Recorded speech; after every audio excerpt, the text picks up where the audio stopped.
Жесткий флешмоб, инициированный мигрантами в российских школах, продолжает набирать обороты. Вчера в 93-м лицее на моего сына напал таджик. На этот раз жертвой агрессивного нападения стал 13-летний ученик лицея в Тюмени. Инцидент произошел после уроков на территории учебного заведения. Конфликт между подростками возник после того, как один из мигрантов потребовал деньги у лицеиста, который отказался платить. Началась драка, и оба остались при своих позициях. Однако в ситуацию вмешался 16-летний иностранец. Агрессор вел себя крайне агрессивно, выкрикивая: «Клянусь Аллахом, ты сейчас пожалеешь». Отец пострадавшего рассказал: «Он позвал моего сына поговорить на крыльцо школы, обматерил, а после нанес серию ударов. Причем бил его, даже когда сын лежал на земле. Драка прекратилась только после того, как сын сумел подняться с земли и забежать в здание школы. Все это попало на камеры видеонаблюдения», — сообщил Михаил. В результате драки мальчику сломали нос со смещением. В настоящее время он находится дома на лечении. Заключение врача уже отправлено в правоохранительные органы. Отец пострадавшего школьника, Михаил, сообщил, что нападавший занимается рукопашным боем и использует свои навыки для нападения на слабых. Этот подросток из семьи мигрантов, прибывших из Таджикистана. Его родители недавно получили российское гражданство. В лицее очень много детей-выходцев из Средней Азии, больше 50%, рассказал Михаил.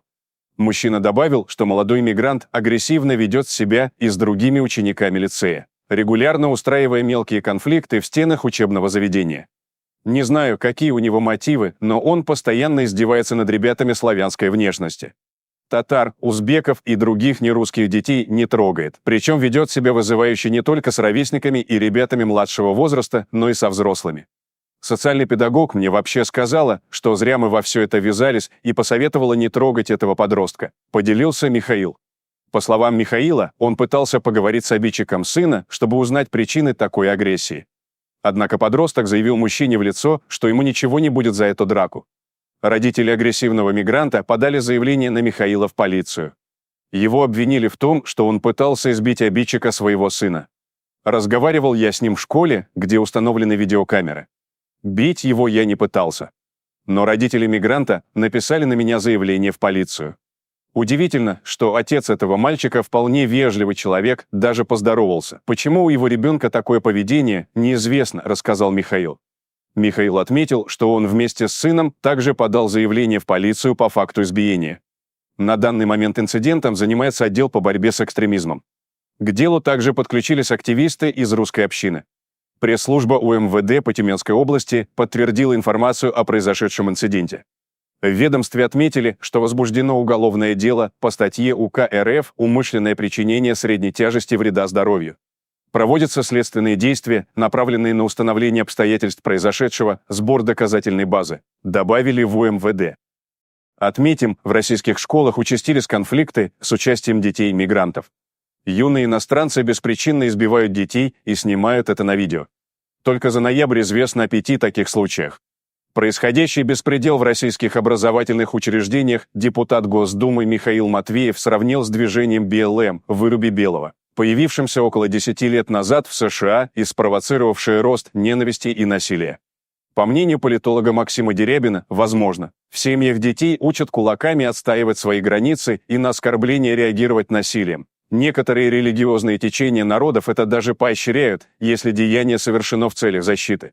Зачастую с целью защиты и поддержки дети иностранцев активно сбиваются в группы. Впоследствии они уже начинают переходить границы дозволенного и нападать на тех, кто просто им не нравится по какой-то причине. Кандидат политических наук Михаил Бурда считает, что первый уровень социализации дети-мигрантов проходят дома. Соответственно, они зачастую транслируют и делают то, о чем говорят взрослые. То есть мы можем говорить о том, что в семьях мигрантов примерно такое же отношение к русским. Такие паттерны формируются в процессе воспитания, противопоставления себя местному населению. С точки зрения, что делать, максимально должна быть жесткая показательная реакция на подобные выходки.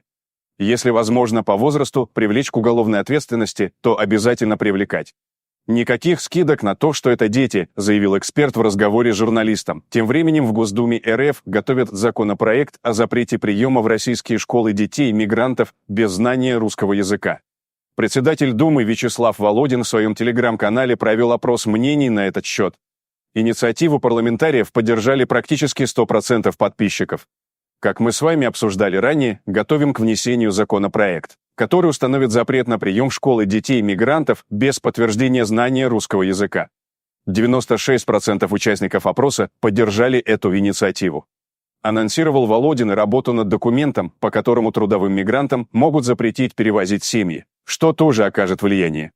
Эту меру еще в сентябре поддержал экс-президент РФ Дмитрий Медведев. Я сторонник этого применительно к школам, к мигрантским семьям, анклавам. Мы, конечно, не сможем отдельные тенденции там перебороть, но что можно сделать? Если человек приезжает к нам на сезонную работу, какого черта он тащит с собой свою семью? Заявил он в беседе с журналистами. Факт остается фактом. Дети и подростки из числа мигрантов стали нападать на российских одноклассников в школах и снимать это на камеры телефонов. Только в Петербурге за 2 недели произошло 5 таких случаев. Депутат Госдумы Михаил Матвеев потребовал от правоохранителей разобраться с такими видео и их участниками. Парламентарий напомнил об уголовной ответственности с 14 лет и заявил о признаках преступлений по предварительному сговору в нападениях мигрантов. Ведь пока один боец атакует, другой уже готов снимать происходящее, чтобы похвалиться этим в интернете. Россияне, обескураженные поведением детей-мигрантов, активно обсуждают происходящее в соцсетях. По общему мнению, главной причиной этих нападений является безнаказанность иностранных специалистов и членов их семей, особенно несовершеннолетних, которых не могут посадить до определенного возраста. В сети призывают законотворцев и правоохранителей к дальнейшему ужесточению миграционной политики, вплоть до депортации семей наиболее одиозных нарушителей. Они чувствуют полную безнаказанность. А безнаказанность рождает беззаконие. Действует по принципу «нам ничего не будет». И как вы думаете, если российские дети будут так делать, они тоже смогут легко избежать наказания? Пишет Елена. Смелые только толпой. А за такие поступки их даже не выселяют домой целыми семьями.